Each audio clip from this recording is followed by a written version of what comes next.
Friends இன்னைக்கு என்ன பார்க்க போகிறோம்னா இன்னைக்கு வந்து நம்ம மட்டன் கிரேவி தான் செய்ய போகிறோம். அதெல்லாம் கழுவி வச்சுட்டேன். அதுக்கு தேவையான பொருட்களை கட் பண்ணி வச்சுட்டேன். அப்புறம் வந்து இது வந்து மசாலா. இதில் வந்து இஞ்சி பூண்டு, அப்புறம் பெரிய வெங்காயம், தக்காளி, அப்புறம் கருவேப்பிலை, புதினா, கொத்தமல்லி தழை எல்லாம் போட்டு இதை அரைச்சி எடுத்துக்கலாம்.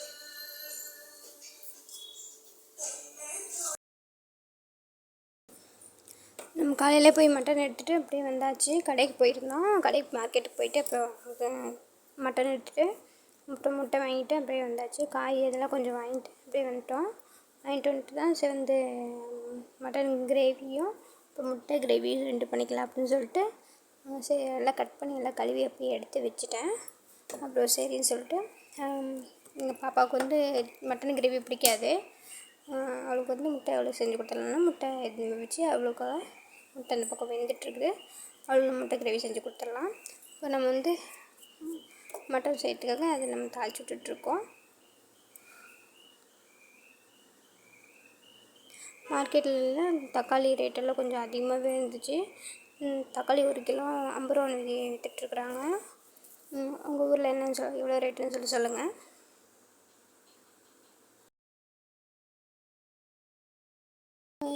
மசாலாலாம் ஏற்கனவே அரைச்சி வச்சிட்டோம்.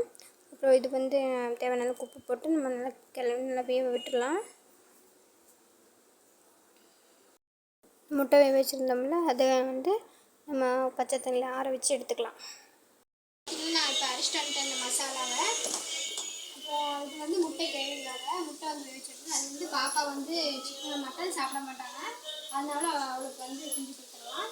இது வந்து அரிசி வச்சுருக்கேன். அப்புறம் இது நம்ம குழம்பு ஆயிடுச்சுன்னா கிரேவி ஆயிடுச்சு சாப்பாடு கடைசியாக வச்சுக்கலாம். சூடாக இருந்தால் தான் நல்லாயிருக்கும், அதனால கடைசியாக வச்சுக்கலாம். இப்போ இதை நம்ம செஞ்சுட்டு நம்ம வந்து முட்டை கிரேவிக்கு இப்போ தாளிச்சு விட்டுக்கலாம். இது வந்து ஏன் பேசிகிட்ருக்கேன்னா சாப்பாடு செய்யும்போது அந்த சவுண்டு கேட்குறதுனால பேசுறதே கேட்க மாட்டேங்குது. அதனால் வந்து நான் இப்போ பேசி நான் போட்டுற வேண்டியதாக இருக்குது. சவுண்ட் அதிகம் என்கிட்ட கேமரா இல்லை மைக் இல்லை, அதனால் சவுண்டு கேட்கல. அதனால தான் நான் வந்து வாய்ஸ் கொடுத்துட்ருக்கேன். இப்போ வந்து நம்ம அரைச்சி வச்ச அந்த மசாலா இஞ்சி பூண்டு பேஸ்ட்டு தக்காளி எல்லாம் அரைச்சி வேணும்னா அதை வந்து நம்ம மட்டனில் போட்டு அது நல்லா பச்சை வாசம் போகிற வரைக்கும் நல்லா வதக்கி விட்டுட்டு அதுக்கப்புறம் 10 நிமிஷம் விட்டுட்டு அப்புறம் வந்து மசாலா சேர்த்திக்கிட்டு நல்லா அதை வதக்கி விட்டுட்டு அது கொஞ்சம் அந்த மசாலா ஒட்டுற வரைக்கும் அது இது பண்ணிக்கலாம். அதுக்கப்புறம் சரி சொல்லிட்டு நான் கிரேவிக்கு அந்த அப்படியே நானும் அந்தாண்ட செய்யலான்ட்டு அதுக்கும் நம்ம வந்துட்டு அதுக்கு மசாலா போட போகிறோம்.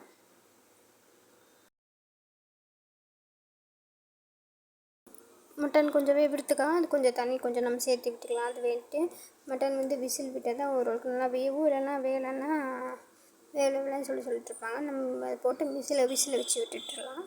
அதான் எப்படி 10 விசில் விட்டால் தான் மட்டன் நல்லா வெந்து வரும். விசில் போட்டு நம்ம மூடி விட்டுடலாம்.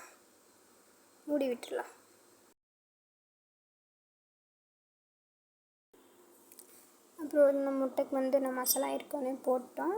சரி போட்டு அப்படியே முட்டையை நான் உரித்து தோலை உரித்து எடுத்துகிட்டு அதுக்கப்புறம் முட்டையும் அதோட சேர்த்துக்கிட்டு நம்ம நல்லா பிரட்டி விட்டுடலாம்.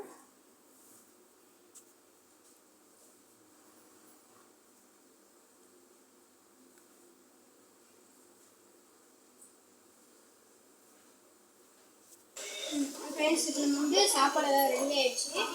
வந்து மட்டன் செஞ்சாச்சு. அது கொஞ்சம் சூடு பண்ணால் தான் இவங்க சூடாக தான் சாப்பிடுவாங்க, அதாவது கொஞ்சம் சூடு பண்ணிகிட்ருக்கேன். அப்புறம் வந்து சாப்பாடு அப்புறம் வந்து இது வந்து பாப்பாவுக்கு முட்டை கிரேவி அப்படின்னு சொல்லிட்டு நாங்கள் ஒன்று எடுத்து சாப்பிட போகிறோம். அப்புறம் வந்து ரசம். அவ்வளோதான் நம்ம வீட்டில் இன்னைக்கு சண்டே ஸ்பெஷல் வந்து நம்ம வீட்டில் இதான் செஞ்சோம்.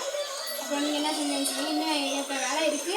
இந்த வேலையை முடிச்சுட்டு நம்ம வீடெல்லாம் க்ளீன் பண்ணுறது அது அடுத்த வீடியோவில் வரும். அந்த வீடியோ பிடிச்சிங்கன்னா லைக் பண்ணுங்கள், ஷேர் பண்ணுங்கள், மறக்காமல் சப்ஸ்கிரைப் பண்ணுங்கள், தொடர்ந்து எங்களுக்கு சப்போர்ட் பண்ணுங்கள். Bye friends.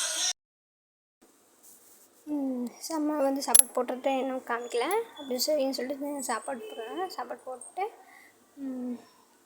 சாப்பாடு ஆகிடுச்சு. நம்ம இப்போ வந்து சாப்பிட போகிறோம். உங்கள் வீட்டில் என்னென்னு சாப்பாடுன்னு சொல்லிட்டு கமெண்ட்டில் சொல்லுங்கள் ஃப்ரெண்ட்ஸ்.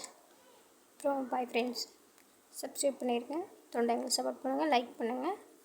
Bye friends.